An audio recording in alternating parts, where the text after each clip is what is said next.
बच्चों, आज हम स्टैंडर्ड 5th में हिंदी की टेक्स्ट बुक रिमझिम का चैप्टर नंबर 16 पानी रे पानी पाठ पढ़ने वाले हैं। बच्चों, आपको पता ही है पानी बहुत ही इम्पोर्टेंट है। जो जैसे हम सुबह से रात तक कोई भी काम करेंगे उसमें हमें पानी की जरूरत होती है। तो आज हम इस वीडियो में पानी का इम्पोर्टेंट, पानी हमें कैसे बचाना चाहिए, जिसके बारे में पढ़ने वाले हैं। तो चलिए स्टार्ट करते हैं चैप्टर नंबर 16 पानी रे पानी। कहाँ से आता है हमारा पानी और फिर कहाँ चला जाता है हमारा पानी? हमने कभी इस बारे में कुछ सोचा है? सोचा तो नहीं होगा शायद, पर इस बारे में पढ़ा जरूर है।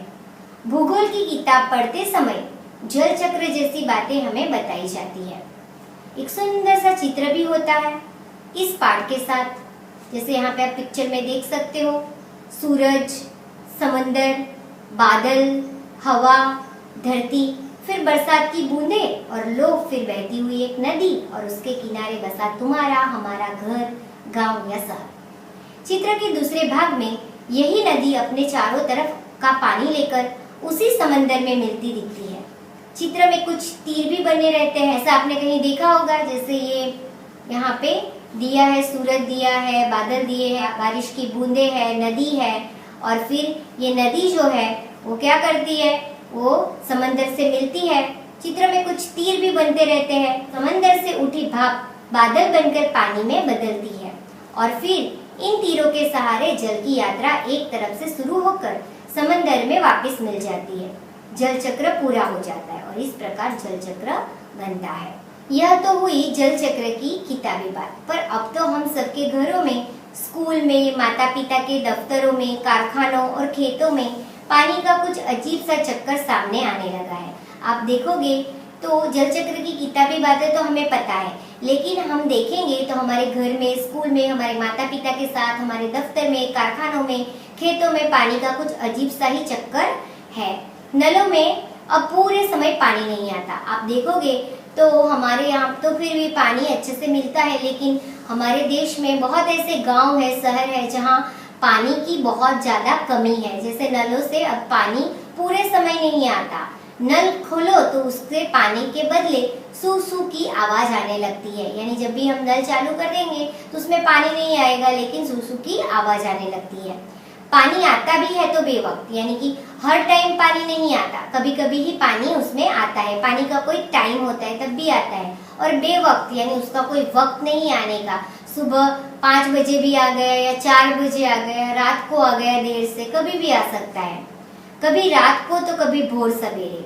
मीठी नींद छोड़कर घर भर की बाल्टियां, बर्तन और घड़े भरते हुए लोग। यानी कभी कभी तो हमें हमारी मीठी नींद छोड़कर भी हमें बाल्टियां, बर्तन और घड़े को पानी भर के रखना पड़ता है, क्योंकि पानी जो है हर टाइम नहीं आता, बेवक्त आता है। सुबह सुबह भी आता है और रात के समय कभी भी एक टाइम पे आता है। पानी को लेकर कभी कभी कहीं कहीं आपस में तू तू मैं भी होने लगती है। यानी यहाँ पे कहा गया है कि पानी को लेकर कभी कभी तू तू मैं यानी लड़ाई झगड़े भी हो जाते हैं। आपने कभी अपने आस पड़ोस में देखा होगा कि लोग पानी के लिए लड़ाई भी करते हैं, झगड़ा भी होता है पानी के लिए। रोज रोज के इन झगड़े टंटों से बचने के लिए कई घरों में लोग नलों के पाइप में मोटर लगवा लेते हैं। यानी रोज रोज झगड़ा होता है तो कभी कभी लोग इस झगड़ों से बचने के लिए क्या करते हैं, घरों में नलों के पाइप में मोटर लगवा लेते हैं। इससे कई घरों का पानी खींचकर एक ही घर में आ जाता है। मोटर लगवाने से क्या होता है, जो पानी होता है वो सबके घर में नहीं पहुंचता और कोई एक ही घर में पानी खींचकर आ जाता है। यह तो अपने आसपास का हक छीनने जैसा काम है। यानी यहाँ पे कहा गया है कि अगर हम ऐसा काम करेंगे कि पानी के पाइप में मोटर लगवा लेंगे तो सबका पानी हमारे घर में आ जाएगा। ये तो गलत बात है ना बच्चों, क्योंकि इससे लोगों का पानी का हक छीन जाता है। लेकिन मजबूरी मानकर इस काम को मोहल्ले में कोई एक घर कर बैठे तो फिर और कई घर यही करने लगते हैं। यानी अगर मजबूरी है ऐसे करके कोई एक ने ऐसा कर लिया तो ये देखकर बाकी सब भी करने लगते हैं। पानी की कमी और बढ़ जाती है, जिसके कारण पानी की समस्या और बढ़ जाती है। शहरों में तो अब कई चीजों की तरह पानी भी बिकने लगा है। आप बड़े बड़े शहरों में जाओगे, जैसे और चीज बिकती है वैसे पानी भी बिकता है।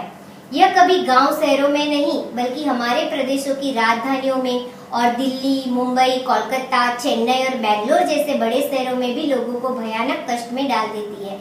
यानी ऐसे छोटे गांव या शहर में समस्या तो है, लेकिन बड़े बड़े जो शहर है, जैसे राजधानी है दिल्ली, बड़े बड़े शहर है मुंबई, कोलकाता, चेन्नई, बेंगलोर जैसे बड़े शहर में भी ये जो समस्या है, पानी की समस्या है, वो बड़ी ही मुश्किल समस्या बनती जा रही है। देश के कई हिस्सों में तो अकाल जैसी हालत बन जाती है। यह तो हुई गर्मी की मौसम की बात, यानी यहाँ पे कहा गया है कि गर्मी की मौसम में ऐसे बड़े बड़े शहरों में, गाँव में पानी की इतनी बड़ी समस्या है कि कभी कभी ऐसा लगता है कि अकाल आ गया है, बिल्कुल भी पानी नहीं है।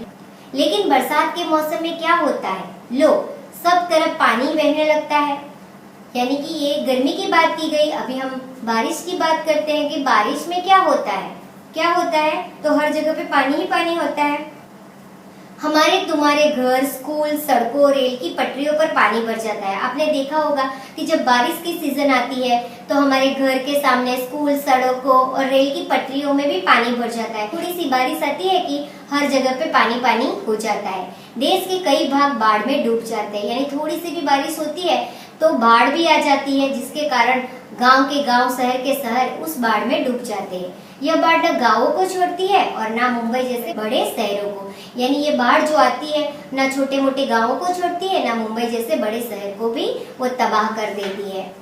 कुछ दिनों के लिए सब कुछ थम जाता है, यानी इतनी बारिश होती है कि सब बह जाता है, तो कुछ दिनों के लिए सब कुछ थम जाता है, यानी रुक जाता है, सब कुछ बह जाता है। ये हालात हमें बताते हैं कि पानी का बेहद कम हो जाना और पानी का बेहद ज्यादा हो जाना, यानी अकाल और बाढ़ एक ही सिक्के के दो पहलू है। यहाँ पे कहा गया है कि कभी कभी पानी बहुत कम हो जाता है और कभी कभी पानी बहुत बढ़ जाता है। तो ये जो अकाल होती है और बाढ़ होती है वो एक ही सिक्के के दो पहलू है। यदि हम इन दोनों को ठीक से समझ सके और संभाल ले तो इन कई समस्याओं से छुटकारा मिल सकता है। यानी यहाँ पे बोला गया है कि अगर हम बाढ़ और अकाल एक ही सिक्के के दो पहलू है, अगर हम उन्हें अच्छे से समझ सके और संभाल पाए, हमें कई समस्या से मुक्ति मिल सकती है। चलो थोड़ी देर के लिए हम पानी के इस चक्कर को भूल जाए और याद करें अपनी गुल्लक को। गुल्लक में बच्चों हम क्या करते हैं, हम हमारे पैसे डालते हैं। जब भी हमें कोई पैसा देता है हम खुश होकर दौड़कर उसे झट से अपनी गुल्लक में डाल देते हैं। यानी अगर हमें बच्चों कोई पैसा देता है तो हम अपने पैसे को बचाने के लिए क्या करते हैं, गुल्लक में दौड़कर जाते हैं और डाल देते हैं। 1 रुपया, 2 रुपया, 5 रुपया, कभी सिक्के तो कभी छोटे बड़े नोट, सब इसी में धीरे धीरे जमा होते हैं। हम क्या करते हैं, कभी कोई 1 रुपया देता है या 2 रुपया, कभी सिक्के देते हैं तो कभी छोटी मोटी नोट देते हैं, तो भी हम गुल्लक में डालते रहते हैं। और फिर वैसे ही पैसे डाल डाल के हमारा गुल्लक कैसे होता है, जमा होता है, यानी भर जाता है। जब कभी हमें कुछ पैसों की जरूरत पड़ती है तो इस गुल्लक की बचत का उपयोग कर लेते हैं और बाद में जब हमें पैसे की जरूरत होती है तो हम उस गुल्लक का इस्तेमाल कर लेते हैं।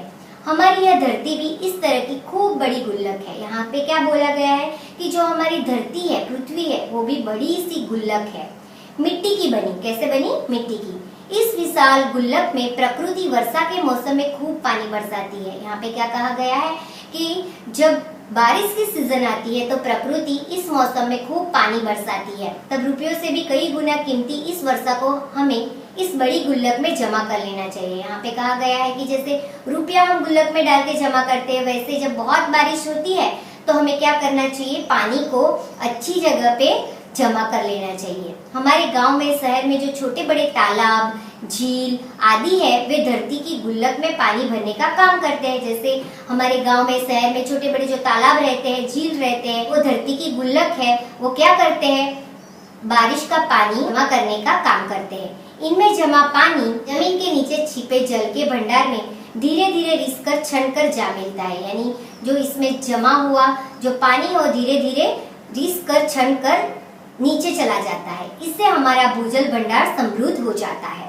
पानी का यह खजाना हमें दिखता नहीं है, लेकिन इस खजाने से हम बरसात का मौसम बीत जाने के बाद पूरे साल भर तक अपने उपयोग के लिए घर में, खेतों में, पाठशाला में पानी निकाल सकते हैं। यानी ये बरसात की सीजन खत्म हो जाए उसके बाद जो ये पानी बचा हुआ रहता है, जमा किया हुआ होता है, उसका इस्तेमाल हम खेत में, घर में, पाठशाला में कर सकते हैं। लेकिन एक दौर ऐसा भी आया जब हम लोग इस छिपे खजाने का महत्व भूल गए और जमीन के लालच में हमने अपने तालाबों को कचरे से पाट कर, भर कर समतल बना दिया। हमें इतनी लालच भी एक समय आ गई कि हमने सारा कुछ भूल गए और जो हमारा ये खजाना है उसको जो तालाब में जो पानी रहता है तो हमने क्या किया, उसमें कचरा डालकर उसको भर दिया, समतल बना दिया। हम ये भी भूल गए कि पानी हमारे लिए बहुत ही जरूरी है। देखते ही देखते इन पर तो कहीं मकान, कहीं बाजार, स्टेडियम और सिनेमा आदि खड़े हो गए। तालाब को समतल बना लिया, झील को भर दिया, उसके बाद वहाँ पे मकान बन गए, बाजार बन गए, स्टेडियम बन गया, सिनेमा बन गया, ये सब बन गया। इस बड़ी गलती की सजा अब हम सबको मिल रही है। ये सब की सजा ही आज हम भुगत रहे हैं। गर्मी के दिनों में हमारे नल सूख जाते हैं, है ना बच्चों, सही बात है ना। और बरसात के दिनों में हमारी बस्तियां डूबने लगती है, यानी गर्मी रहती है तो हमें पानी नहीं मिलता, और बरसात के दिनों में हमारा गांव है, शहर है, बस्ती है, वो डूब जाती है। इसीलिए यदि हमें अकाल और बाढ़ से बचना है तो अपने आसपास के जल स्रोतों की, तालाबों की और नदियों आदि की रखवाली अच्छे ढंग से करनी पड़ेगी। बच्चों, अगर हमें हमारे जल स्रोत यानी जहाँ से हमें पानी मिलता है उसकी अगर हमें देखभाल करनी है तो हमें क्या करना पड़ेगा, वो अच्छे से हमारे यूजफुल बन सके, इसके लिए तालाब और नदियों की हमें अच्छे से रखवाली और देखभाल करनी पड़ेगी। जल चक्र हम ठीक से समझे।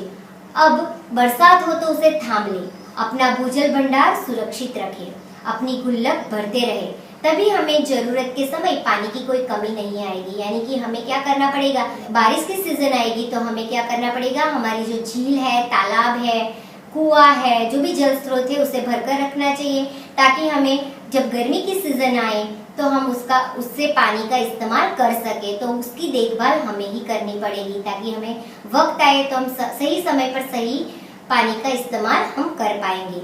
यदि हमने जल चक्र का ठीक उपयोग नहीं किया तो हम पानी के चक्कर में फंसते चले जाएंगे। यहाँ पे बहुत बड़ी बात कही है बच्चों कि अगर हमने जल चक्र का सही इस्तेमाल नहीं किया तो हम क्या करेंगे, पानी के चक्कर में ही फंसते चले जाएंगे।